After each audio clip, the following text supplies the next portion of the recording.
I ought to start the session by actually setting my position out. I'm not a cloud zealot, but I do very, very strongly believe that this is one of those technologies that will be invasive and will have, every major IT shop will in fact over the next 2-3 years be making use of it to greater or lesser extent. First of all, I'd just like to go through, let's have a look.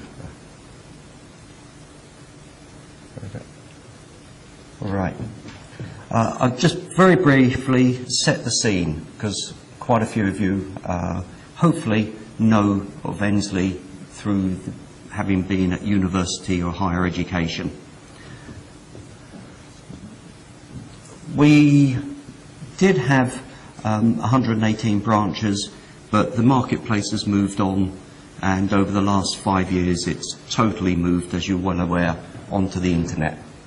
So now we have 2 service centres, one in Cheltenham, one in Burnley, and I'll come back to those fairly soon. We have over 500,000 customers, and we're providing and selling insurance products for up to about 30 providers. Predominantly we're in the personal lines, which is motor and household and travel. Over 80% of our new business now on motor and household comes direct through the internet and is fulfilled direct. So it doesn't touch our call centres at all, straight through. The majority of the call centres are actually therefore being used for the ongoing servicing of those contracts. Particularly if you want to do adjustments, although it seems very simple to yourselves as members of the public, the fact is that by moving an address from one place to another, changing car, changing vehicles, it can in fact actually change totally your risk profile, which can cause big premium increases. Now the important thing to do is to look at that. There's 500,000 quotes a day we do. And all of that predominantly is coming through the aggregators. As I say, we also come direct. We have our own website, and we try, as does every other insurer, to get people to actually come direct to your website, because that way we don't have to pay the introduction fee that comes with the aggregators.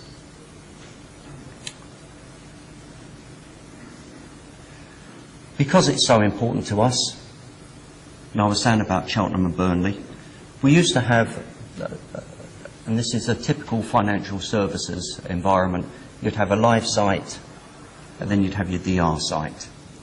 And of course you'd have to have an exact copy of everything. Full copies, because, as I say, if over 80% of your business is coming through that internet, then even a few minutes can absolutely, is very, very expensive. Here's some graphs of exactly how much our internet business has been going up. The bottom one, hopefully you can all read that, the bottom one's year 2007, then 2008, 2009, then a big jump again, 2010, and 2011's carrying on. Unfortunately, Endsleigh's business has not grown anywhere near as rapidly as the number of quotes. If you have a look at that jump, which is from January 2009 to 2010, almost definitely that was an aggregator putting up one of those slidey bars on that, so you could move the number of your excess from one to another to another. What that means is that every time you move one of those slidey bars, you're somewhere in the region of probably 60-70 companies around the country are having to recalculate and then send it back again. So these are raw quotes. And when you consider there's 20-odd million vehicles and we're doing 500,000 quotes potentially in a day, it does make you realise just how many times people are moving these slideys up and down. And just to give you a bit more statistics, because everybody at IT likes statistics, when I say 500,000, that's 500,000 raw quotes. We're actually doing it for 30 different insurers, and we do 3 different quotes for each insurer: third party fire and theft, and fully comp. So in actual fact, I'll leave you to do the maths. That's 3 times 30 times $500,000. And it's all got to be turned around in less than a second to actually get out. And earlier somebody was talking about latency. My SLAs are, I time it from the moment that it comes into Endsleigh's WAN to the moment it leaves, because I can't guarantee how long that latency and interruption will be. You'll notice that there's some certain peaks. It tends to be round about the August mark, and there's always an Easter peak, which actually it falls back to the old days where it was August the 1st. There is still that echo from new vehicles after all these years.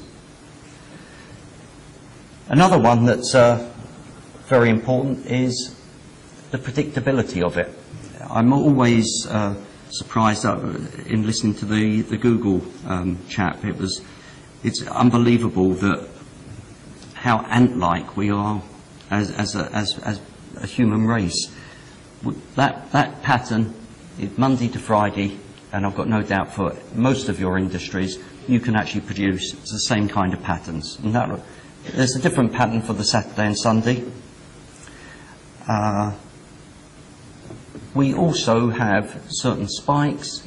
You'll see when major footballing or any sporting event, you'll suddenly see decreases in that. An unfortunate fact of life, when we had the riots, the amount of demand, all of a sudden people were seeing places go up in flames, massive spike in insurance quotes and to business taken out for flats and housing. People were suddenly sensitised. People suddenly become aware there's this risk. It's real. I'm seeing somebody actually losing all of their possessions. They go straight online. Times of flood, same kind of thing. So with insurance, it's a yin and yang. On the one hand, you're going to be paying out a lot for these disasters, but on the other hand, you're sensitising everybody to the need for insurance. So it was so important that what we did, we moved from having a live and a DR, we changed it over, and now we've actually got a live. So we've split all our internet traffic across 2 sites, and we've done everything we can with resilience of in the WAN. Both Burnley and Cheltenham both have 2 separate links, internet links going into them, both with different providers. We're doing everything we can to make our internet presence as robust as possible. That is vital to us.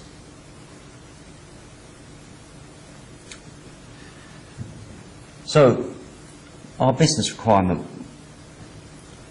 Our opportunities and markets are expanding. Endsleigh's growing, very much so. We have requirements to scale. Zurich pulled out of the personal lines just over a year ago, and Zurich actually own Endsleigh. What they've done is they're coming back into the personal lines marketplace, and they're doing it via Endsleigh. Endsleigh are the third-party administrator for them, which means that I was under NDA, and I got told that we were given this opportunity. It's a great feather in the cap for Endsleigh, but it also meant that everything was going to have to double. So when we say requirement to scale, when you get told that in a year's time your throughput's going to double, but of course you can't increase your people by double, and you can't increase all your back stuff, everything else by double, it tends to focus the mind. And of course all the time there's that challenge to produce greater efficiency. So you may be doubling it, but actually we're almost expecting a decrease.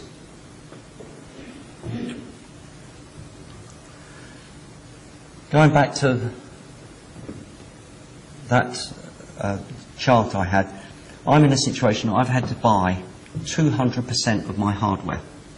So I've had to buy, for this resilience, enough hardware and enough capacity to handle all of Endsleigh's business at the peak of the day, at the peak period of the year, from any one site.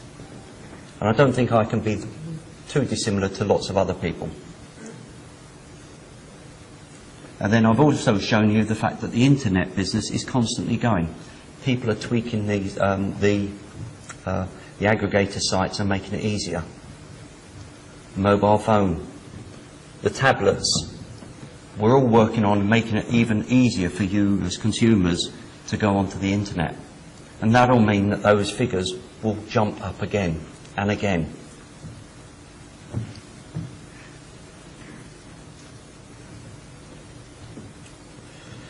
Now, Endsleigh started off, and in fact that to date still does, have internal line of business systems because we are a specialist intermediary. We've got our own dedicated facilities because we wanted that compliance, we wanted that assurance, but it comes at a cost. And I was aware of cloud computing. So, what did it mean? I came here a year ago to try to find out more about what was actually going on. I wanted to find a partner, which was a bit strange saying that to my wife. I'm going to London to find a partner, but she was okay.